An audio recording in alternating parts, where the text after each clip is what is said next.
Welcome to The Explainer.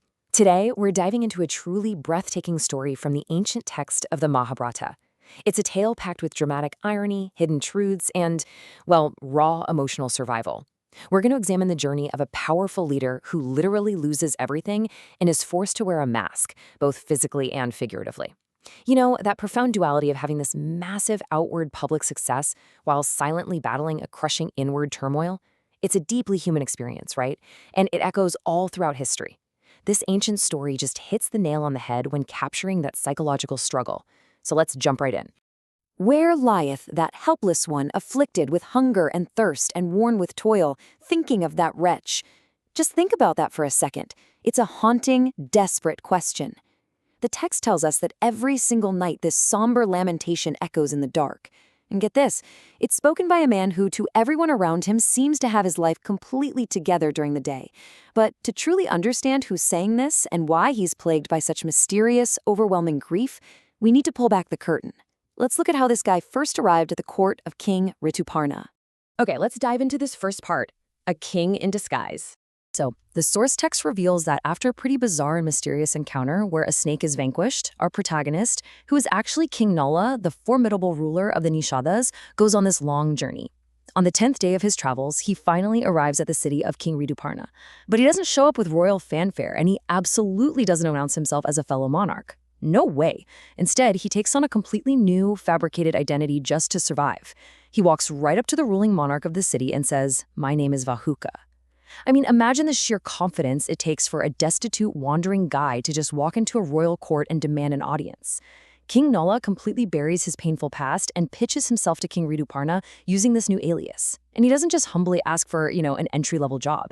He essentially looks the king dead in the eye and tells him he is the absolute best in the world at what he does.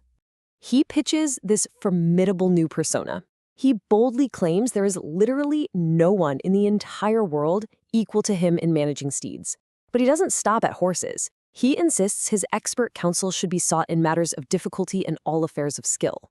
Oh, and just for good measure, he tosses in that he's a master of cooking who surpasses all others. The whole shebang.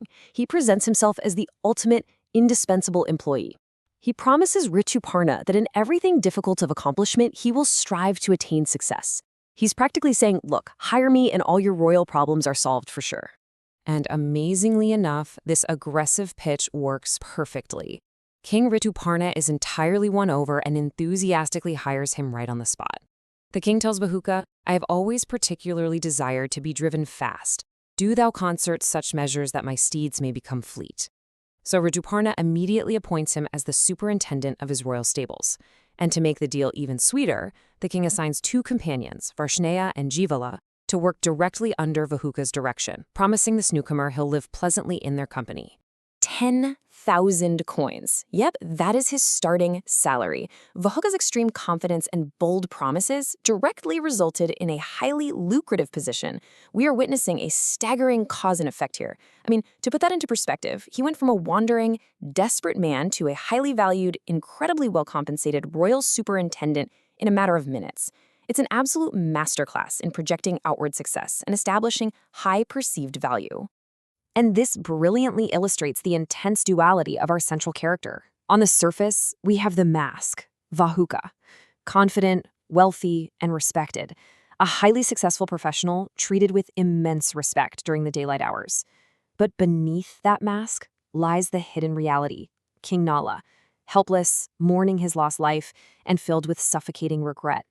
He's constructed a flawless professional disguise that completely shields his devastating, painful reality from the rest of the world. Which brings us to Section 2, the Nightly Lament.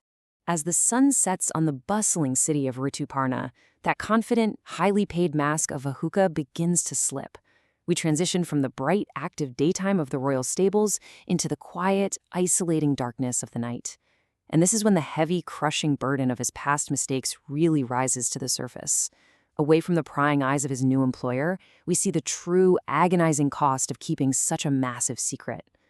The text actually notes that every single evening, remembering the Princess of Vidarbha, the disguised king obsessively recites a lamenting sloka in the dark. Now, a sloka is a verse or stanza form in ancient Indian texts, often used for epic poetry or lamentation. It becomes his tragic nightly ritual. It's his only way of keeping the memory of his lost wife alive, essentially punishing himself with his own words, even while he actively hides his true identity from his companions sleeping just nearby. But naturally, if you are whispering a tragic poem in the dark every single night, well, eventually someone is going to notice. One night, his companion Jivala finally asks, "O Vahuka, whom dost thou lament thus daily? I am curious to hear it." He even presses further, asking, "Whose spouse is she whom thus lamentest?" This simple, entirely understandable question from a curious coworker acts as the perfect hinge for our narrative.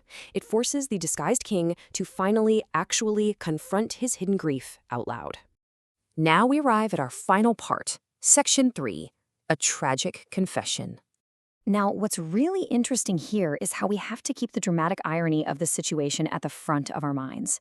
We, as the audience, know exactly who Vahuka is, right? We know he's the fallen King Nala, mourning his own wife. But his companions, Jivala and Varshneya, they remain completely in the dark. To them, they're just talking to their very successful, very wealthy, but incredibly sad boss. Keeping that dramatic irony in mind, Nala's response is just fascinating. He doesn't break character. He doesn't confess. Instead, he tells his own tragic backstory entirely in the third person to protect his secret identity.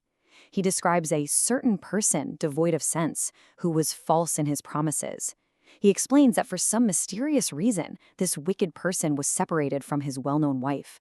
He is brutally, painfully honest about his own flaws, openly calling himself a wretch, all while maintaining this clever illusion that he's talking about someone else entirely.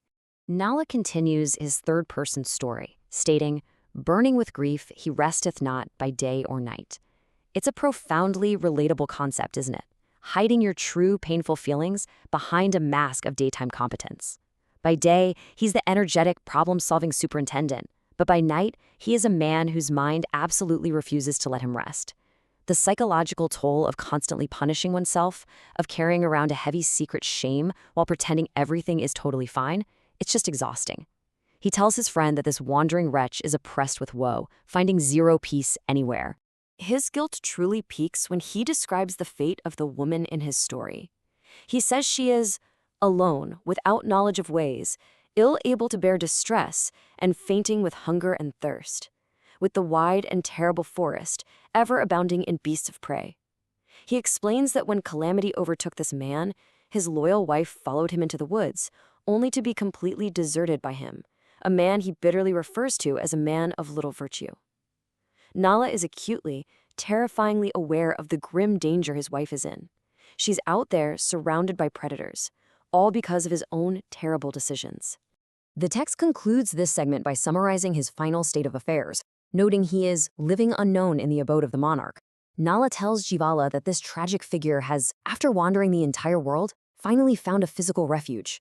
Yet, internally, he feels entirely undeserving of the distress that has befallen him, simply passing his days remembering his wife. Nala continues to live right under the nose of King Rituparna, a respected and highly paid superintendent by day, and a heartbroken, guilt-ridden king by night. So, what does this all mean? It leaves us with a fascinating, provocative final thought. Does Nala's disguise protect him, or does it actually become his prison? While the alias Vahuka certainly gave him an incredible salary, immense respect, and a safe physical haven, it also locked him in a state of isolated, silent grief, where he can't even claim his own sorrow as his own. It's a stunning exploration of duality, consequence, and the masks we all sometimes wear. Thank you so much for joining me on this explainer. I really hope this deep dive into the hidden identity of King Nala leaves you curious and excited to explore even more of this magnificent ancient material on your own.